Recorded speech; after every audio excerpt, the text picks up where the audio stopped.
자, 한국 정치는 역사적으로 보면 늘 사리사욕 때문에 망하죠.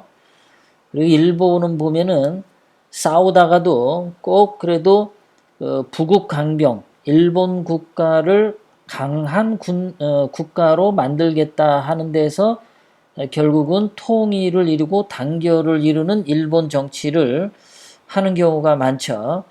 그리고 일본 정치인들은 국가 이익에는 단결하는 경향이 상당히 많은 데 비해서 한국 정치인은 사리사욕으로 뭉치는 경우가 상당히 많다라는 거. 그래서 좀 더 자세히 역사적으로 한번 살펴보도록 하겠습니다. 자, 임진왜란 때 징그럽게도 싸웠죠. 동인, 서인, 북인, 남인, 소론, 노론 당쟁을 어마어마하게 했어요. 임진왜란 당시에 말이죠. 그래서 그 당시에 임진왜란이 발생했을 때 초반에 임진왜란을 효율적으로 대처하지 못한 이유는, 그리고 임진왜란 초기에 패배를 거듭한 이유는 이 당쟁 싸움 때문에 그렇다. 그래서 누군가가 뭐 동인들이 이렇게 싸워야 된다. 그러면 반대편에 있던 서인들이 이렇게 싸워야 된다. 사리사욕이죠. 자기 파벌의 이익을 더 우선시하는 것. 임진왜란이 나서 일본 군대가 쳐들어오면은 그것을 물리치는데 단합하는 게 우선이 아니라, 국가를 위기에서 구하는 게 우선이 아니라, 국가를 전쟁에서 먼저 구하는 게 먼저 아니라, 자기 파벌의 동인의 이익을 위해서, 서인의 이익을 위해서 사리사욕을 추구하다 보니까 일본 군대랑 싸웠을 때 패배를 거듭했다라는 겁니다. 그런데 일본이 임진왜란을 거칠 때는 130년 동안 싸웠었어요. 지겹게 싸웠습니다. 지겹게 싸우다가 결국 도요토미 히데요시가 일본 통일을 그래도 이루었어요. 그런데 조선은 500년 동안 당쟁을 싸웠어요. 단결한 적이 없어. 징그럽게도 싸운 게 조선 500년이다. 일본은 130년 동안 지겹게 싸우다가 그래도 도요토미 히데요시 때 힘이 제일 센 놈, 그래서 통일을 이루었죠. 도요토미 히데요시 죽고 난 다음에 도쿠가와 이에야스가 일본을 통일해서 도쿠가와 막부로 300년을 이제 유지해 가죠. 항상 그래도 일본은 단결하는 그러한 모습을 보였고, 조선은 늘 당파 싸움에 나라가 망했었다. 자, 조선 후기 말기에 구한말 때, 그때도 보면은 일본이 쳐들어오고, 청나라가 쳐들어오고, 러시아가 들어오고, 미국, 프랑스 이런 데서 무슨 선교사도 들어오고, 외국 열강들이 조선에 많이 들어왔죠. 대원군 있을 때, 민비 있을 때. 그때도 보면은 조선이란 나라가 전부 싸우느라고 바빴어요. 고종이 있었던 조선 왕실, 대원군하고 며느리 민비하고 싸웠고, 또 민비의 친정 식구들, 민씨들이 외척 세력으로 나라를 쥐고 흔들었고, 또 그 당시 보면 뭐 수구파가 있고, 정동파가 있고, 친미파가 있고, 친일파가 있는데, 이완용이라고 하는 사람은 수구파, 정동파, 친미파, 친일파 한 번씩 다 거쳐 다녔습니다. 이완용이는 변신의 귀재예요. 머리가 순간순간 잘 도는 그런 사람이었던 것 같습니다. 자, 친미파의 윤치호, 서재필 같은 사람이 있고, 친러파가 고종을 아관파천하게 만들었고, 그 다음에 청나라파의 김홍지, 어윤중 이렇게 있었다고 하죠. 그러니까 이게 조선 후기 구한말 때도 보면은 조선 사람들은 그저 싸우기 바빴다. 반면에 1800년대 1900년 초에 일본은 명치 유신을 통해서 서양을 보고 배우자, 부국 강병을 외쳤죠.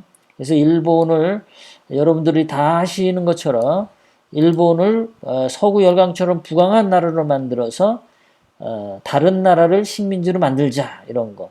힘센 나라가 약한 나라를 식민지로 삼는 것은 기본이다. 그러니까 일본이 약하고 미국이 강하면 문호를 개방하는 게 맞다. 그래서 미국한테 배워서 일본도 강한 나라를 만든 다음에 약한 나라를 식민지로 삼자. 그것이 세상 돌아가는 이치면 일본도 빨리빨리 그런 세상을 살자. 아주 똑똑하죠. 머리가 잘 돌아가는 겁니다. 그래서 일본 사람들이 그 당시에 1800년대 후반에 독일에 일본인들 보내서 배워 가져오죠. 그래서 일본을 근대화시키죠. 그래서 군함도 만들고 잠수함도 만들고 비행기도 만들고 하여간 일본이 대단했습니다. 자, 그 당시에 일본을 개화시키는데 후쿠자와 유키치라는 사람이 있어요. 일본 화폐에 얼굴이 있는 사람인데 일본 근대화의 아버지라고 불리우는 사람인데 이 사람이 한 유명한 말이 인간 위에 인간 없고 인간 아래 인간 없다. 굉장히 유명한 말입니다. 인간은 모두 평등하다. 그래서 일본에 천황을 제외한 사무라이나 다이묘나 모두 똑같은 인간이다. 그렇게 해서 일본을 근대화시켜 나갔습니다. 그래서 청일전쟁, 러일전쟁은 승리를 이끌죠. 일본은 1500년 후반기부터는 조선보다 훨씬 잘 살았습니다.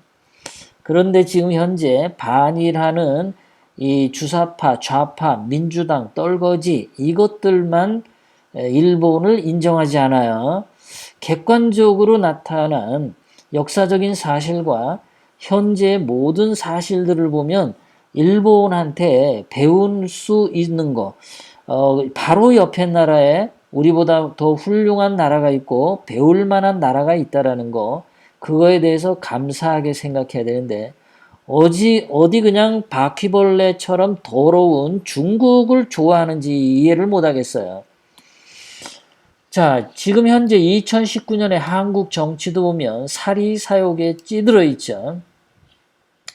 지금 현재 보면은 주사파 좌파들이 대한민국 권력을 쥐고 흔들고 있죠.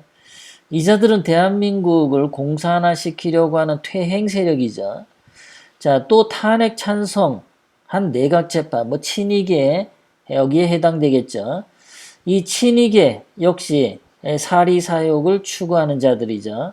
이 자들은 국가의 안보나 국가의 경제보다는 자기네들이 내각제를 해서 박근혜 대통령님을 불법 탄핵시켜서 자기의 권력을 향유하겠다 하는 그 아주 개 쓰레기 같은 생각을 해서 대한민국을 현재 어렵게 끌고 가고 있죠.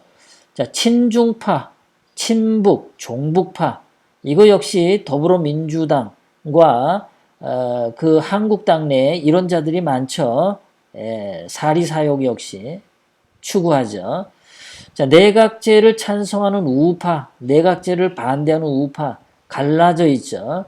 한국당 내에 내각제 찬성하는 사람도 있을 거고 반대하는 사람들도 있을 텐데 지금 현재로 보면 국회의원들 300명은 거의 다가 내각제 찬성을 한다고 보면 되겠죠. 좌파나 우파나. 내각제를 찬성한다는 것은 사리사욕을 우선시한다는 거고 그 국회의원 자리를 자식에게 물려주겠다. 세습제 이게 굉장히 강하죠. 문준용이 자기 아버지 문재인이 청와대를 꿰차고 있는 상황에서 개인 사업을 벌려서 쉽게 돈을 버는 거 그거 역시도 부의 대물림 세습제라고 봐도 좋죠. 자, 거기다 또 우리 태극기 애국 시민들은 한국, 미국, 일본 3국 동맹을 통해서 대한민국의 앞길을 가려고 하는 거고 박근혜 대통령님의 복귀를 원하는 사람들이 이렇게 있죠.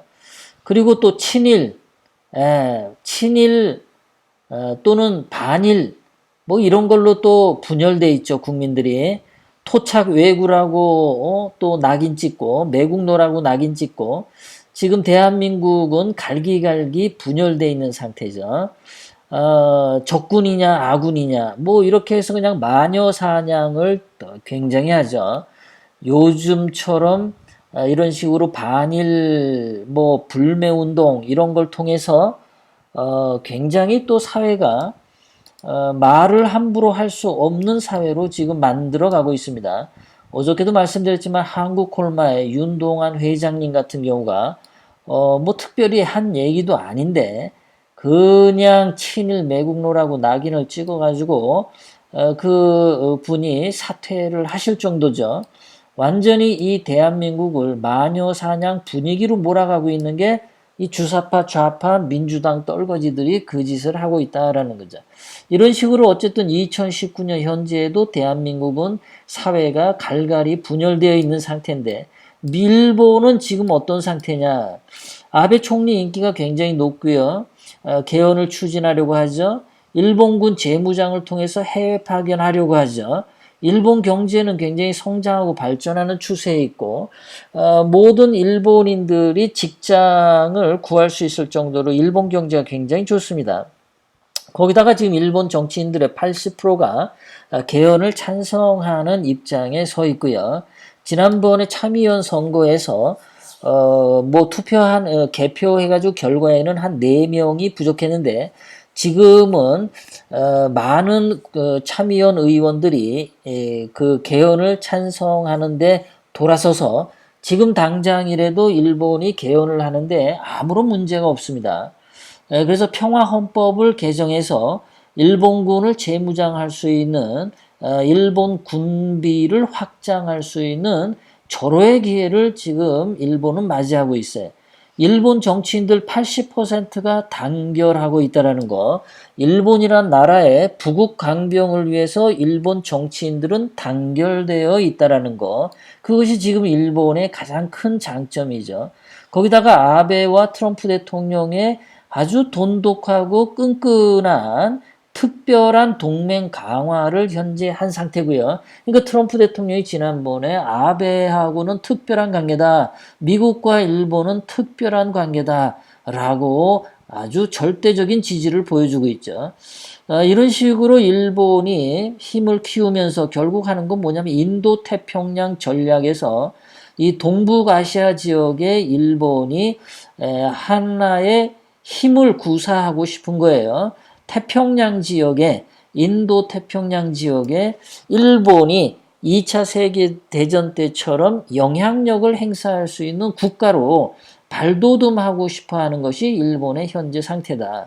게다가 일본의 과학기술은 세계 3위고 뭐 노벨상 많이 탄 거는 23개나 탄 거 여러분들이 다 아시는 거죠. 그러니까 2019년에도 보면은 일본은 단결돼 있고 국력을 하나로 모으고 부국 강병으로 가는 길을 하는 데 반해서 한국은 사회가 갈갈이 분열되어 있다라는 거. 국력의 차이가 이렇게 나타납니다.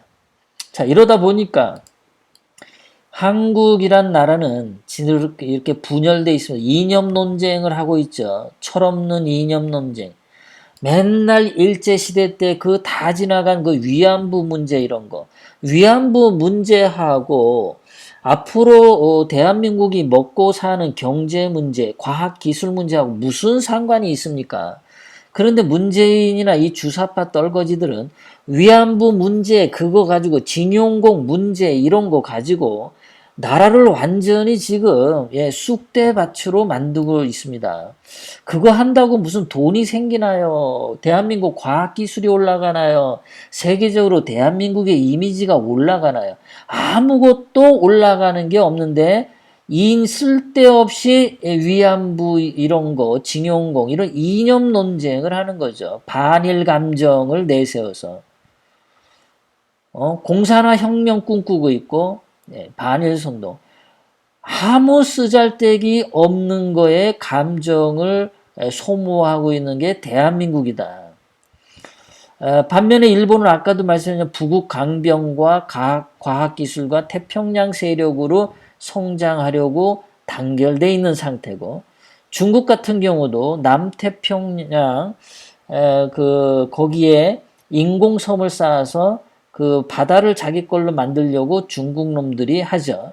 거기다 1대1로 정책을 통해서 그 아시아의 여러 나라를 자기 그 영향력으로 가져오려고 대외 정책을 쓰죠. 거기다가 북한이나 한국을 중국의 속국으로 만들기 위해서 동북공정 같은 거를 하죠.